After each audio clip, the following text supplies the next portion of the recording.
They locked him away for 27 years, but they never stole his mind. They forced him into darkness, but he emerged as a guiding light. This isn't a story of prison walls, it's the story of how a single mind learned to turn captivity into capacity. Nelson Mandela proves, your only true cage is your unbroken thoughts, and freedom begins in a single moment of inner rebellion. There's a sound that echoes in the darkest jails. It isn't metal clanging or guards marching. It's the hush of a man's breath. It's the silence that follows when hope and fear wrestle in the dark. That was the sound of Nelson Mandela's world for 27 years. Mandela walked into prison as a symbol of challenge to an unjust system. He was a lawyer, a leader, a revolutionary, but also a man with a wife, children, friends. His arrest was broadcast as the end of a story, but in another way, it was its beginning. Because you can bury a man in stone, but you cannot bury a man's soul. Mandela wasn't born on a battlefield. He was born beneath a sky that whispered stories. A Xhosa chief's son, whose childhood included bushwalks, fireside legends, and ceremonies. He was, as all children are, innocent. Yet he also carried the burdens of colonialism. The moment he discovered his skin carried a sentence he never asked for, something inside him stirred like a tear in fabric. There, beneath that surface, lay the beginning of his journey. There's a peculiar kind of clarity that pain grants you, not the pain of abandonment, but the pain of realization. I'm told him lesser than, but I am not. That realization is a philosophical lightning bolt, and Mandela survived it.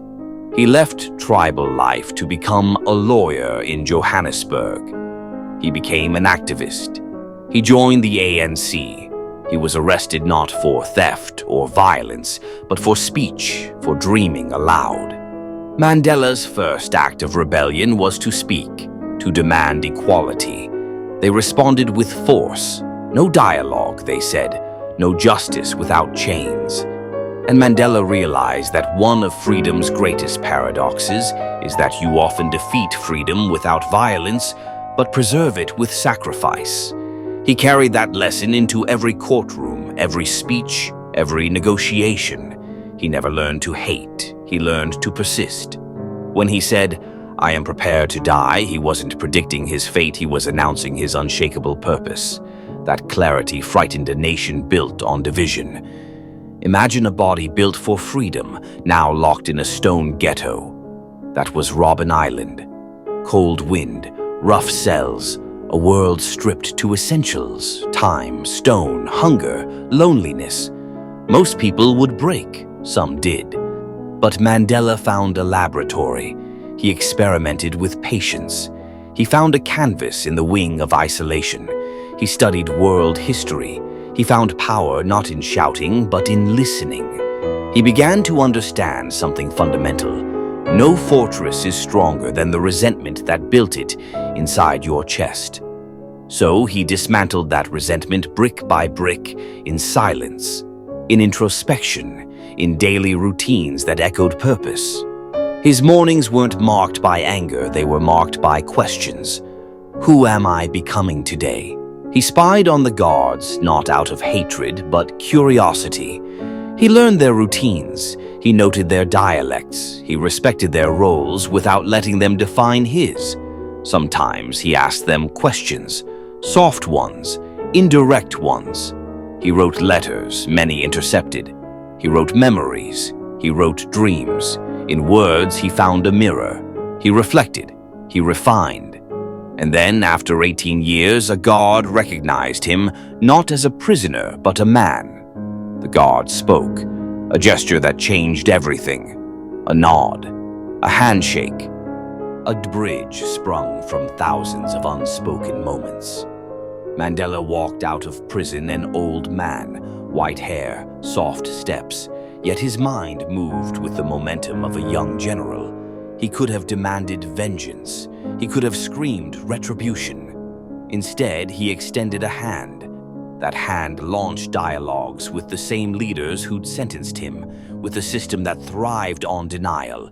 It was an act of radical discipline, an act of structural forgiveness. He believed not in erasing history, he believed in transcending it. Forgiveness isn't forgetting or weakness. Mandela knew that. He didn't ask South Africans to forget oppression. He asked them to accept it had happened and choose growth over decay. He created the Truth and Reconciliation Commission, a platform where stories were told. Pain was aired, apologies were offered, justice was sought, but not through beating, through revealing, through empathy, through reconstructing a country, not erasing its past. That philosophical gesture, choosing healing over revenge, set an example that still echoes today.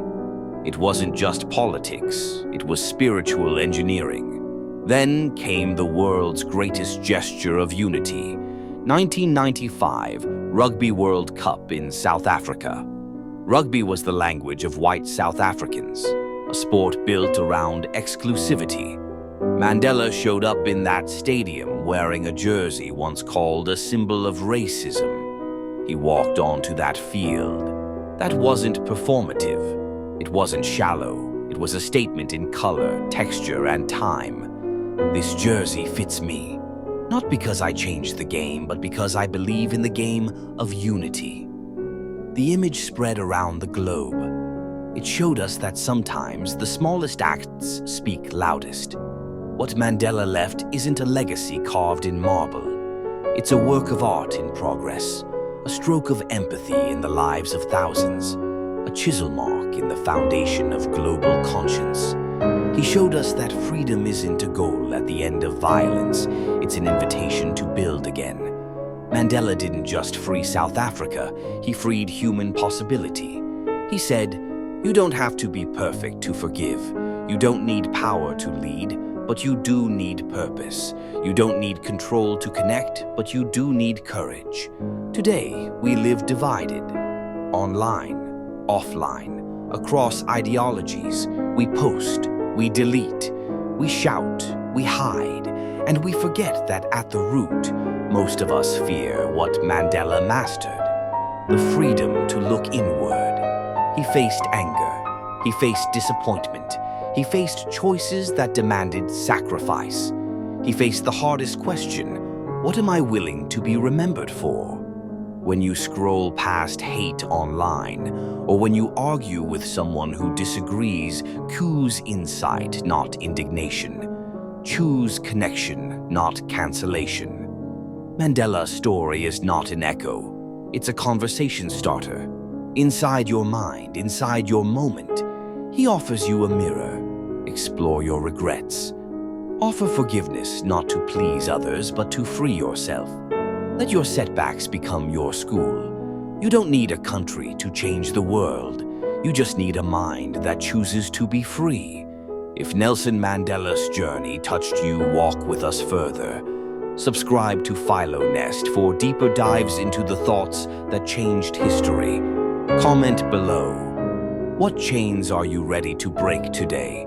We're building a community of inner revolutionaries, one freeing thought at a time. See you at Philo Nest.